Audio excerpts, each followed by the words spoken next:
Bonjour à tous et bienvenue dans cette nouvelle vidéo où on va parler d'un de mes exercices de colle préférés. Donc c'est un exercice de géométrie, on parle de médiatrice, donc c'est assez original. Donc on va lire ensemble l'énoncé déjà. Donc on considère trois droites vectorielles, donc trois droites qui passent par l'origine, distinctes, qu'on appelle D1, D2, D3, du plan R2. Et l'idée, ça va être de décrire les triangles qui ont pour médiatrice ces trois droites, donc expliquer comment en construire un. Donc c'est un exercice de niveau, la solution que je vais présenter est niveau L2, SP, d'accord? Donc ça va parler d'isométrie vectorielle, les isométries on les voit qu'en deuxième année. Voilà, donc n'hésitez pas à mettre la vidéo sur pause et à chercher par vous-même avant que je passe aux indications. Donc pour les indications, la première indication qu'on peut donner, c'est de prendre le problème à l'envers en partant d'un triangle avec ses médiatrices qui sont construites. Donc quand on a construit notre triangle, qu'est-ce qu'on va pouvoir dire des sommets par rapport à ces médiatrices? Voilà, et en particulier, on va regarder les symétries orthogonales, d'axes des médiatrices. Donc là, il y a quand même pas mal d'indications, à voir ce qu'on peut en dire, et à voir maintenant comment est-ce qu'on peut s'inspirer de ça pour revenir à notre problème sans triangle, et comment construire un triangle, comment décrire le lieu des sommets, etc. Voilà, donc j'ai construit un triangle, j'ai essayé de le faire le plus quelconque possible, hein, qu'il soit pas isocèle, pas rectangle, pour qu'on soit dans le cas le plus général possible. Et donc j'ai représenté les médiatrices avec l'origine, d'accord?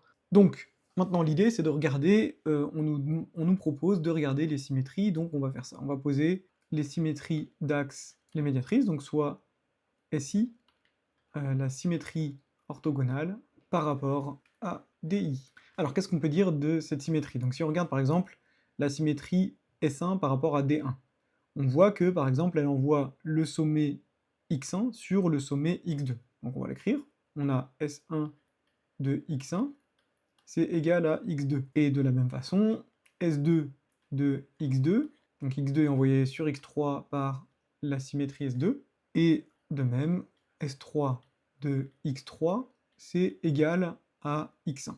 Bon, voilà, là on a l'impression un peu d'enfoncer des portes ouvertes, c'est assez immédiat, mais ce qui est intéressant, c'est quand on va regarder ce qui se passe quand on va les composer entre elles. Donc ce qui veut dire que si on fait S3 de S2 de S1 de x1, qu'est-ce qui va se passer?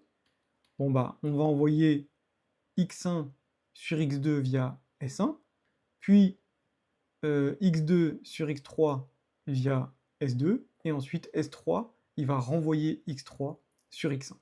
Donc en fait, ça nous fait x1. Donc quand on va composer ces trois symétries orthogonales, on va envoyer le sommet x1 sur les mêmes. Ça nous invite à poser la composée des trois applications, S0, qui est égal à S3 rond S2 rond S1. Et ça, c'est une application, donc la composée d'isométrie, ça reste une isométrie, donc ça reste une isométrie de R2. Et on se rappelle que les isométries de R2, il y en a que de deux types possibles, elles sont complètement classifiées.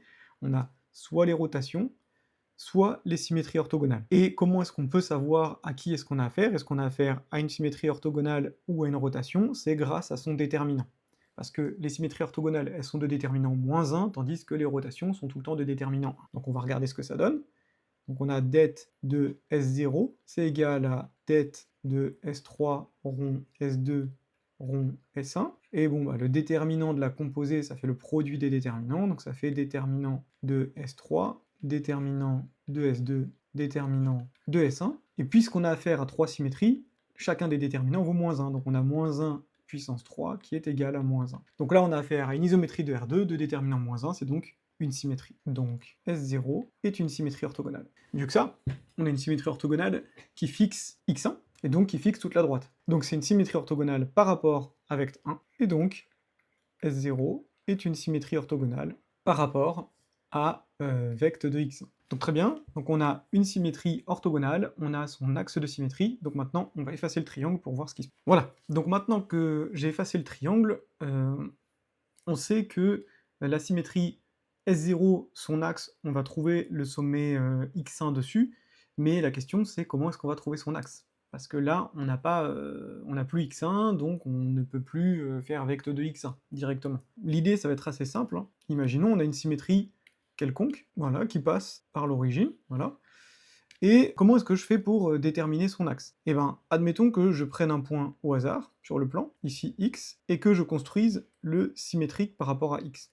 Donc il va tomber ici, par exemple, S0 de x. Et ben dans ce cas-là, c'est facile de trouver l'axe de symétrie. Ça va être le milieu entre x et S0 de x. Donc là, ça va être la même chose. On n'est pas capable, en fait, de trouver l'axe directement, mais on peut construire S0 de x, comment? Bah, on va prendre le symétrique par rapport à D1, puis le symétrique par rapport à D2, puis le symétrique par rapport à D3, ce qui nous fera un autre point, et ensuite on n'aura plus qu'à tracer le milieu entre les deux. Donc pour illustrer ça, je vais le faire avec GeoGebra, ce sera plus propre et un peu plus général.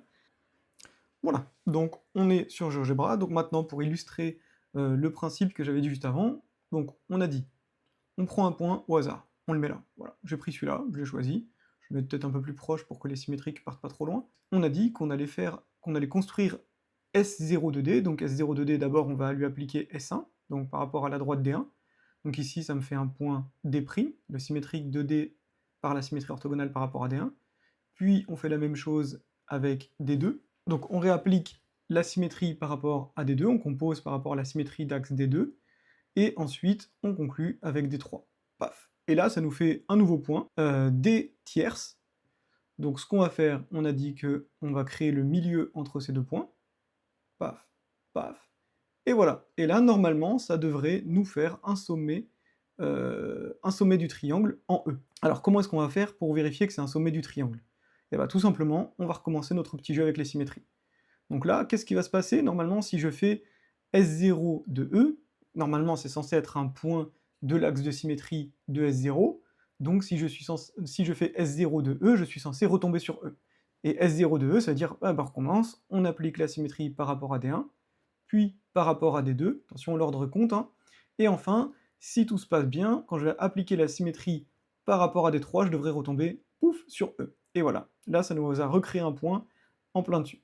Donc on va regarder quel triangle c'est, donc ça va nous faire ce triangle-là, et voilà. Et donc là on voit bien qu'on a des belles médiatrices, et la construction est assez générale, hein. On voit que si je bouge les droites, ça reste quand même ça reste un triangle dont les médiatrices sont les trois droites. D'accord? Ça fait bouger à chaque fois les symétriques, mais ça nous fait bien des constructions qui sont celles qu'on veut à chaque fois. Voilà, donc c'est fini pour ce petit exercice sur les médiatrices, hein. Un petit peu de géométrie en prépa, ça fait pas de mal. Donc là, je trouve qu'il est vraiment super sympa. Il a l'air assez enfantin a priori, hein. Il parle de médiatrices, de triangles, hein, de choses qui souvent désarçonnent un petit peu les étudiants, parce que ça fait longtemps qu'on n'en a pas fait. Des fois, on oublie même les définitions. Mais voilà, on a quand même un exercice qui est au niveau des outils, qui est pas très riche, hein, mais qui utilise quand même un petit peu le programme de deuxième année avec la classification des isométries vectorielles, donc la caractérisation des symétries par le déterminant. Vous voyez, c'est assez court, il n'y a pas grand-chose dedans, mais voilà, c'est assez joli, je trouve. Donc n'hésitez pas à me dire si ça vous a plu, et à bientôt!